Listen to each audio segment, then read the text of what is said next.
The cake was already on the table when I walked in from the garage. 3 layers, buttercream frosting, little sugar roses around the edges. My daughter-in-law had been baking since noon. I could smell the vanilla all the way from my room upstairs. For a half second, standing there in the kitchen doorway with grease on my hands from fixing the sprinkler head out back, I thought maybe things were turning around. Maybe this birthday was going to be different. Then I saw whose name was written on it. Happy birthday, Dad, and underneath, in smaller letters, we love you, Stuart. Stuart is my son-in-law's father.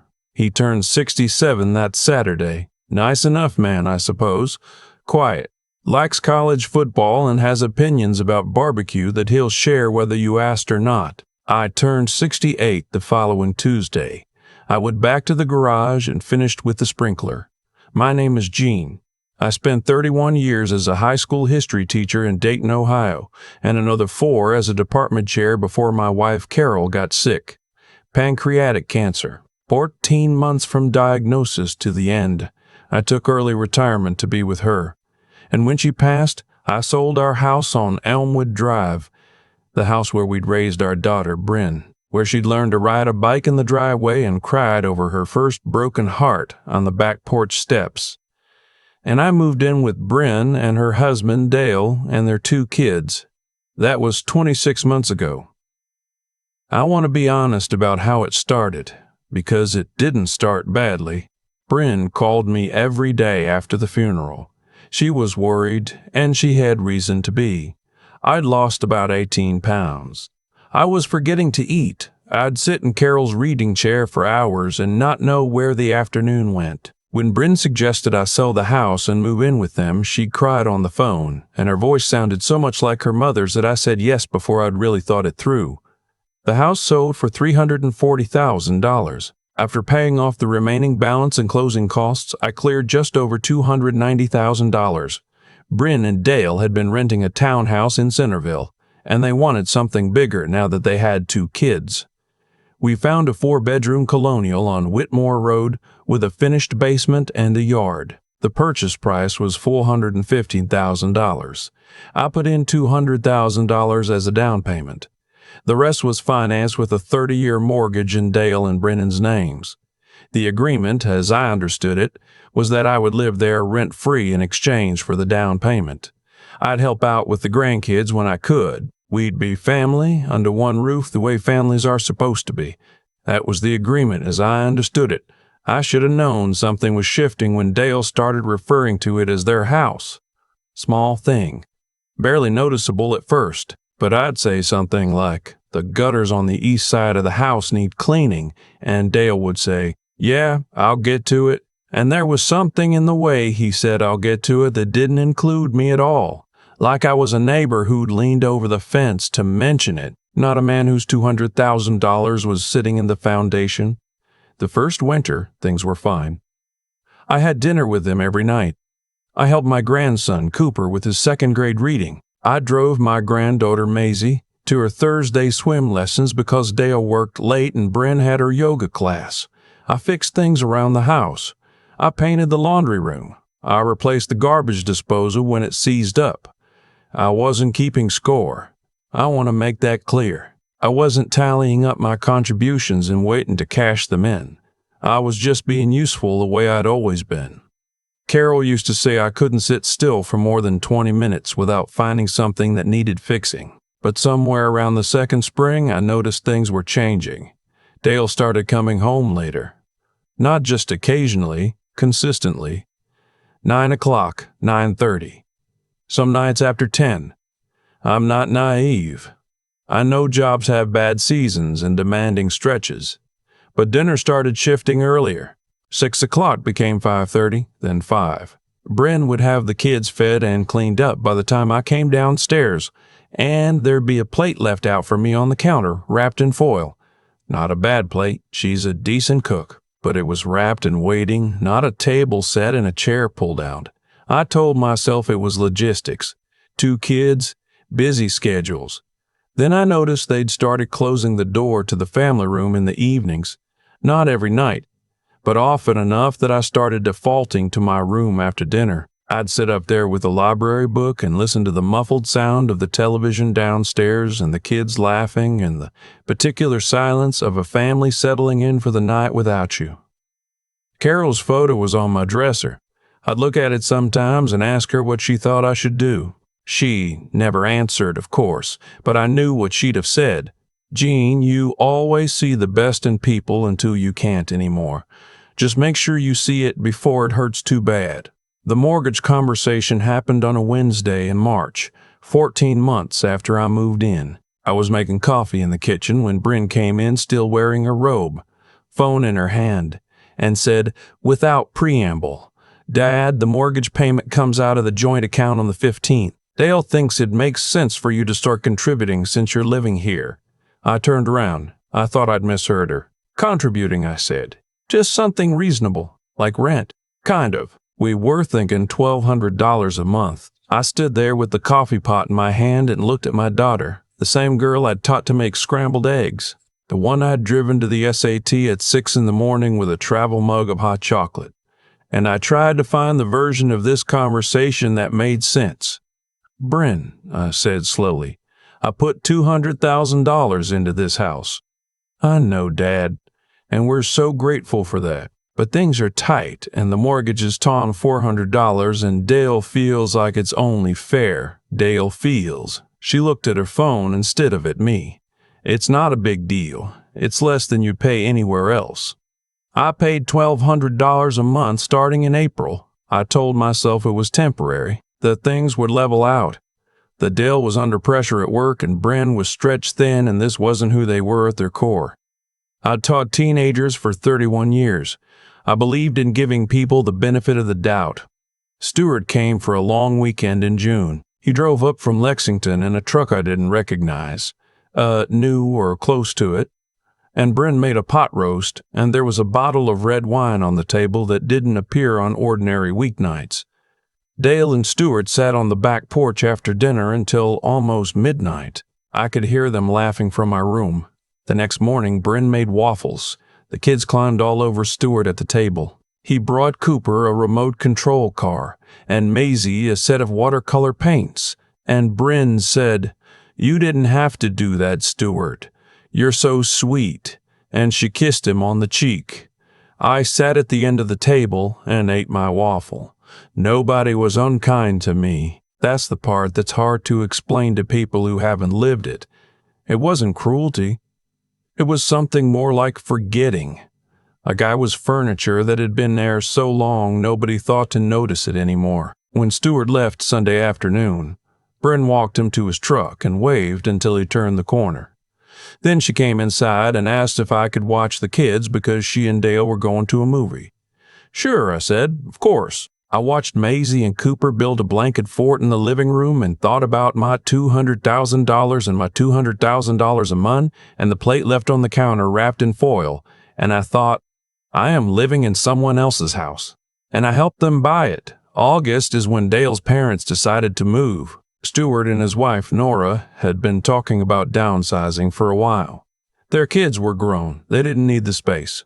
They found a condo community in Centerville, clean and new, about 4 miles from the house on Whitmore Road. The Sunday they moved in, Bryn made a big lunch and had them over. I set the table. I sliced the bread. I made the iced tea. When Stuart and Nora arrived, there were hugs all around and a bottle of champagne that Dale had bought. Actual champagne, not the sparkling cider kind. And everyone sat in the backyard with the kids running through the sprinkler. And it was, I have to admit, a genuinely lovely afternoon. Dale gave a little toast, said how much it meant to him that his parents were nearby, said Cooper and Maisie were going to love having him so close. He didn't look at me when he said it. I refilled the iced tea. The birthday weekend arrived in mid-September. Stuart's birthday was Saturday. Mine was Tuesday. I hadn't said anything about mine. I don't like making a fuss, but Bryn knew. She'd known my birthday for 68 years. She's the one who used to make me cards out of construction paper, who once organized a neighborhood scavenger hunt for my 55th because Carol told her I'd always wanted one. The cake appeared Saturday morning. By Saturday evening, Bryn and Dale had taken the kids to Stuart and Nora's condo for an early birthday celebration. I wasn't invited, though no one said I wasn't. It was just assumed I wouldn't be coming. I heard them getting ready upstairs, heard Macy asking if Grandpa Stewart liked the card she'd made, heard the door close. I sat at the kitchen table in the quiet and ate leftover chicken and watched the window go dark. Sunday, nothing. Monday, nothing. Tuesday, my birthday.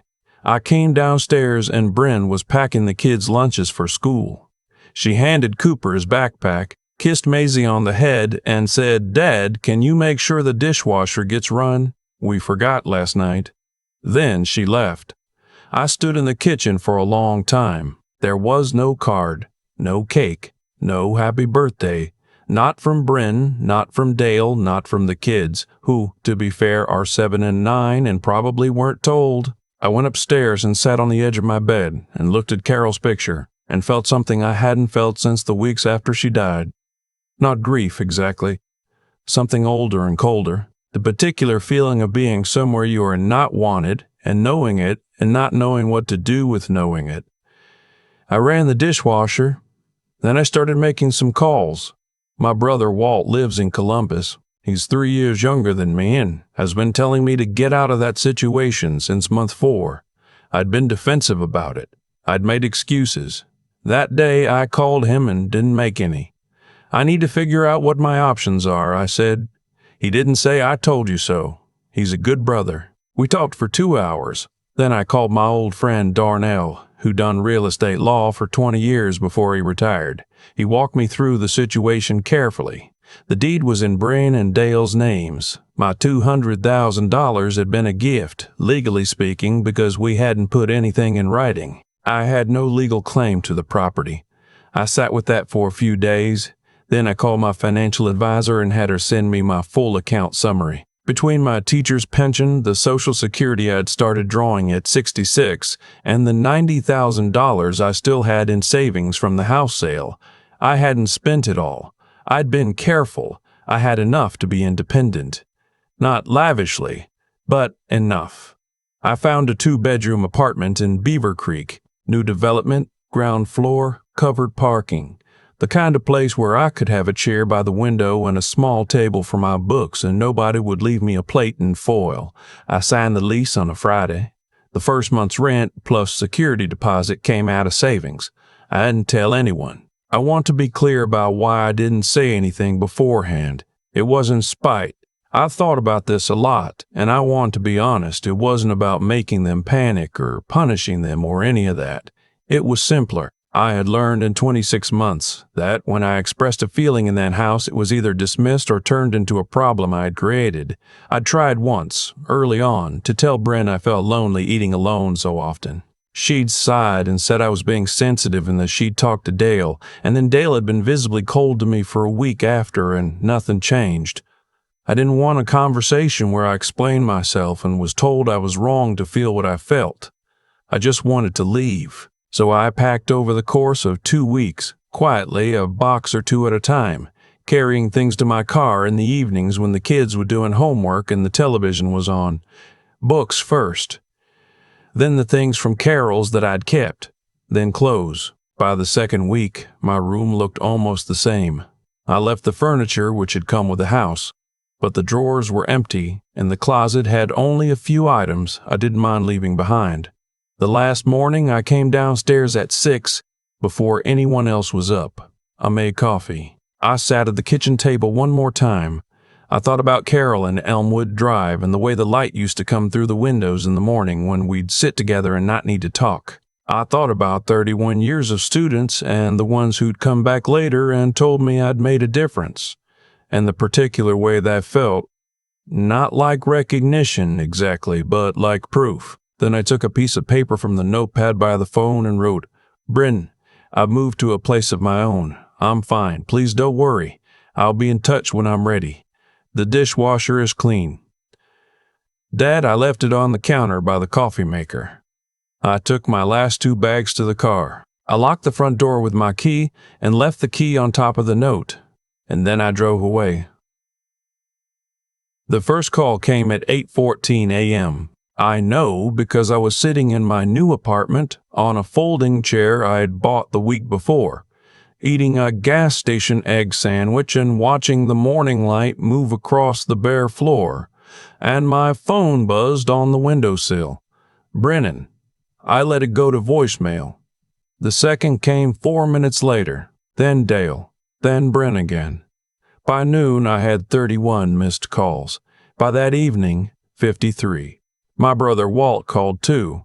Apparently Bren had called him crying, and I answered for Walt. "You doing okay?" he asked. "Better than I have in a while," I said. "Good," he said. "I've got a casserole I can bring over whenever you want." I laughed. First real laugh in months. The calls from Bren and Dale I didn't answer for 4 days. Not to be cruel, I genuinely needed the time. I needed to sit in the quiet of my own space and eat when I wanted and sleep when I wanted, and have the television on whatever channel I chose and feel the specific relief of a life that belonged to me again. On the 5th day, Bren drove to the apartment. I don't know how she found the address, probably Walt, though he denies it. She knocked for a long time. I let her in. She looked like she hadn't slept. To her credit, she didn't start with an accusation. She sat on my folding chair. It was still the only chair I had, and looked at the mostly empty room and said, "Dad, I'm so sorry." I sat on the floor with my back against the wall, the way I used to sit when Bren was small and we'd read on the floor together. "What are you sorry for?" I asked, not meanly. I genuinely wanted to know if she understood. She was quiet for a moment. "For your birthday," she said. Then, "For a lot of things."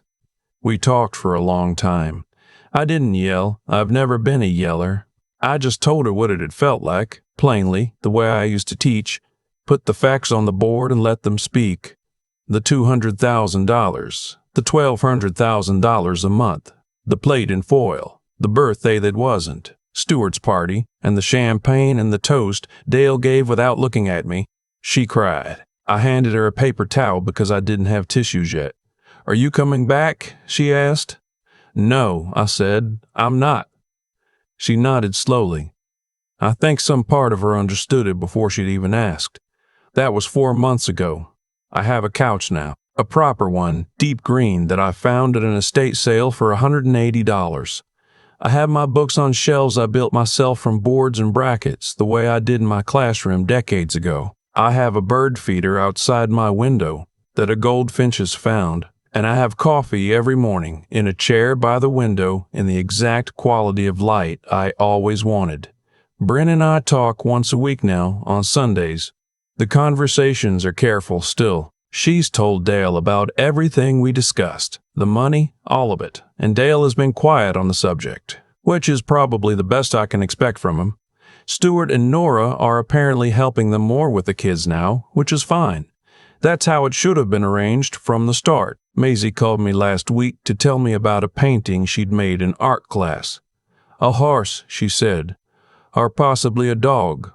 She wasn't sure. We were on the phone for 20 minutes. That helped more than anything. I'm not angry anymore, or at least not the way I was. What I feel now is something I don't have an exact word for. A kind of quiet surprise at my own resilience, maybe. At 68, I'm learning to cook new things. I take a walk every morning along the path by the creek behind the complex. I found a history book club at the public library, and I've been twice, and I like the people there. A retired nurse named Cecile and a former airline pilot named Arthur, who has very strong opinions about the Korean War that I disagree with and enjoy disagreeing with enormously. I have my days. There are evenings when the apartment is very quiet and I feel Carol's absence like a weight in the room. I look at her picture and I talk to her, same as always.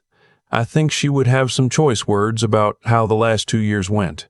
She was always more clear-eyed about people than I was, but I think she'd be glad about the green couch, and the goldfinch, and Cecile and Arthur and the book club. I think she'd say, "Gene, it took you long enough, but you got there, and I suppose I did."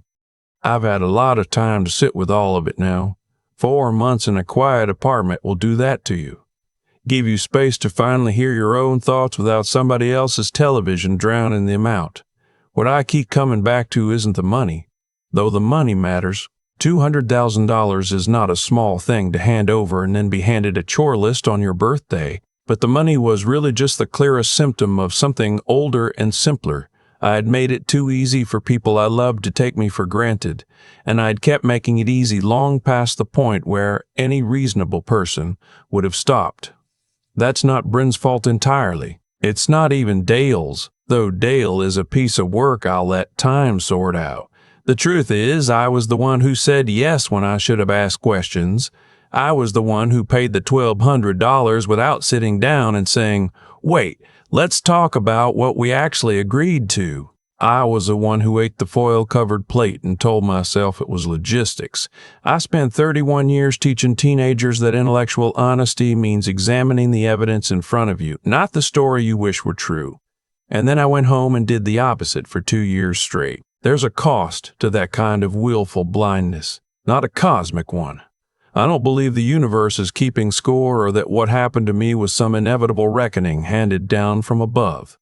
It's simpler than that. When you consistently signal to people that you'll absorb whatever they give you without complaint, some people, not all, but some, will keep giving you less, not because they're monsters, because you've taught them they can. That's just how it works between human beings. We set the terms of how we're treated more than we usually want to admit. The morning I drove away, I didn't feel brave. I felt tired and sad and a little hollow. Bravery is what people call it afterward from the outside. From the inside, it felt more like finally doing the thing I should have done 6 months earlier and grieving the time I'd lost. But here's what I know now that I didn't fully know then. Resilience isn't about being tough enough to withstand hard things indefinitely. That's just stubbornness, and I had plenty of it. Real resilience is knowing when to stop absorbing and start rebuilding. It's the intelligence to recognize that your comfort with suffering is not the same thing as the situation being acceptable. I rebuilt slowly. One folding chair, then a green couch. One Sunday call with Bryn, careful and new. One book club argument with Arthur about Inchin that I drove home still thinking about and smiling. That's the part nobody tells you about starting over at 68. It's genuinely possible.